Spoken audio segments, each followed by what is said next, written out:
Hi there, Mouseketeers. Welcome to the Disneyland Beat, where our toes tap to a Disneyland drum. And we always whistle while we work. We're all missing the holidays at Disneyland, and though we're thrilled to have some Disney magic back to enjoy at DCA, it doesn't quite compare to the usual awe-inspiring experience. The entire park seems to transform overnight with traditional garlands on Main Street, USA, and millions of twinkling lights on Sleeping Beauty's castle. Every land has its own style of Christmas decorations that tell their own story, with kind of the exception of Galaxy's Edge maybe, but we were even expecting a Life Day celebration at the parks this year. There are seasonal attraction overlays, beloved Christmas parades, and special events like the Candlelight Christmas Procession and concert.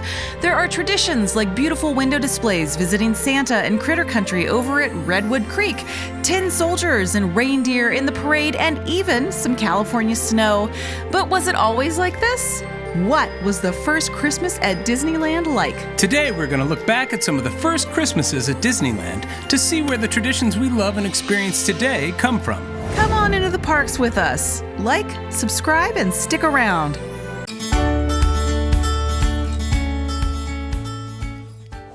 Disneyland has certainly not always been so extravagantly decked out for the holidays. Heck, today there are several Christmas trees over 60 feet tall with thousands of ornaments, not to mention the miles of differently themed garland decked around the park. They really go all out, and each decoration tells a story. But it used to be a pretty simple setup. When the park opened in 1955, money was pretty tight, and Walt had to answer to a lot of third-party investors who had interests, products, and even shops inside the park. The huge crowds that flooded the park in July dwindled to a trickle during a heat wave in August. In Pat Williams' fantastic book, How to Be Like Walt, he said, the day before Labor Day, as the thermometer hit 110, Walt sat in front of the Golden Horseshoe staring bleakly. Frontierland was a ghost town. Despite having millions of visitors, the summer season had come to a close abruptly, and Disney had not met its profit estimations. As the winter of 1955 started, the crowds continued to be fairly low, and much to Walt's dismay, there was almost no money in the budget to decorate Disneyland for its first Christmas.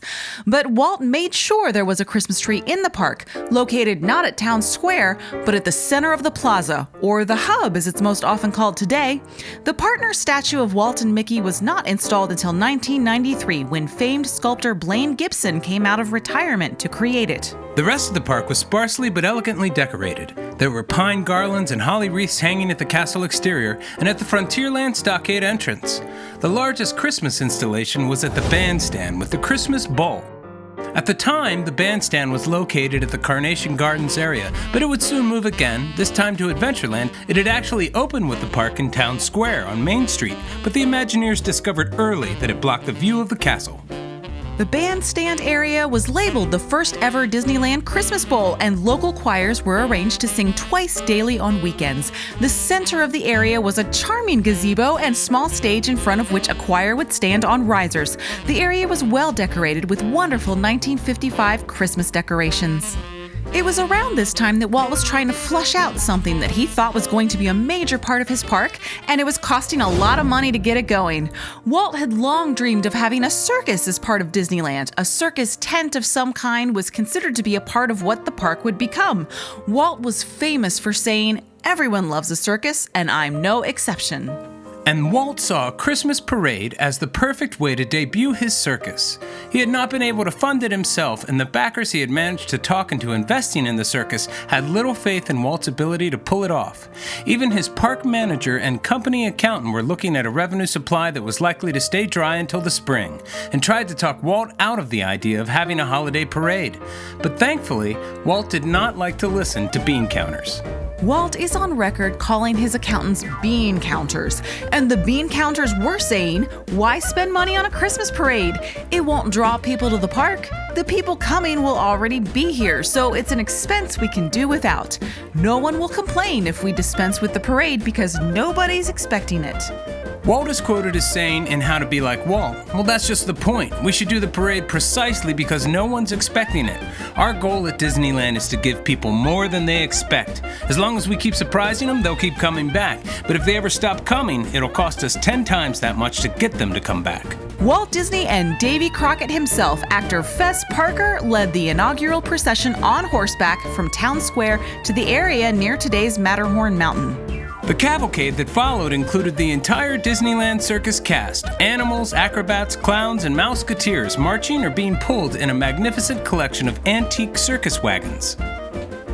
Walt purchased the authentic circus wagons from the Bradley and Kay Amusement Park in Los Angeles.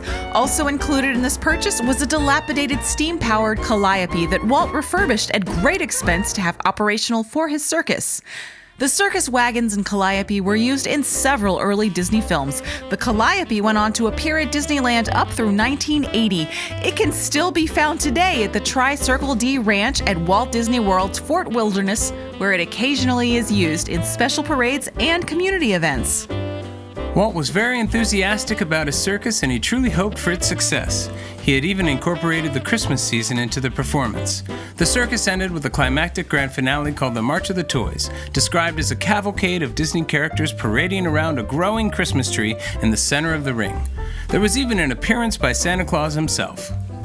Unfortunately, the public was more interested in seeing all of the wonders of Walt's brand new and unique Disneyland rather than sitting for 75 minutes through his version of a circus spectacular. The Mickey Mouse Club Circus would close after 6 short weeks, and the red and white striped circus tent would be reused for performances and activities at Disneyland's short-lived Holidayland. The Christmas parade, however, stayed, with the first officially named and themed Christmas parade, the Parade of Many Lands, debuting in 1958. It had a feel much like It's a Small World, and it featured traditional dress and cultures from around the world.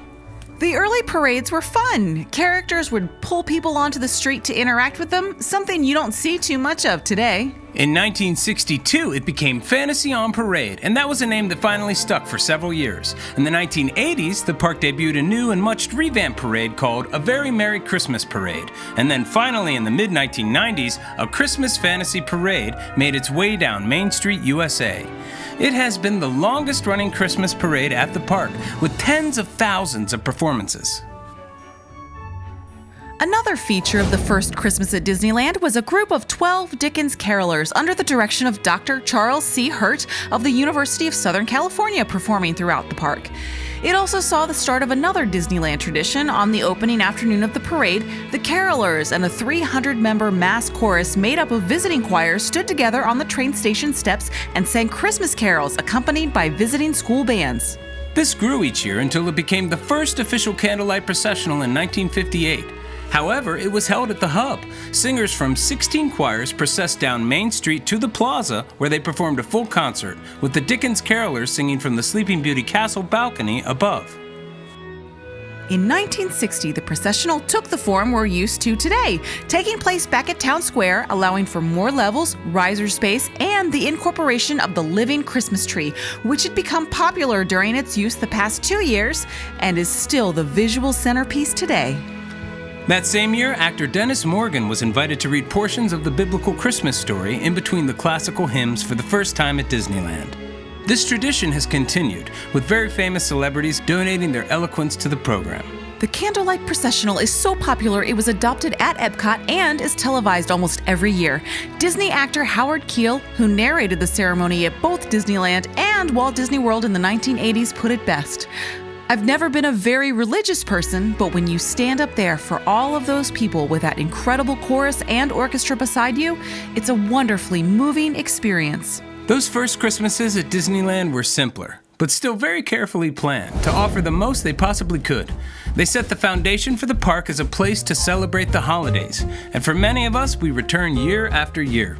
That's it for us today, Mouseketeers. We hope you enjoyed this look back at the holidays at Disneyland. See you real soon, Mouseketeers. See you real soon.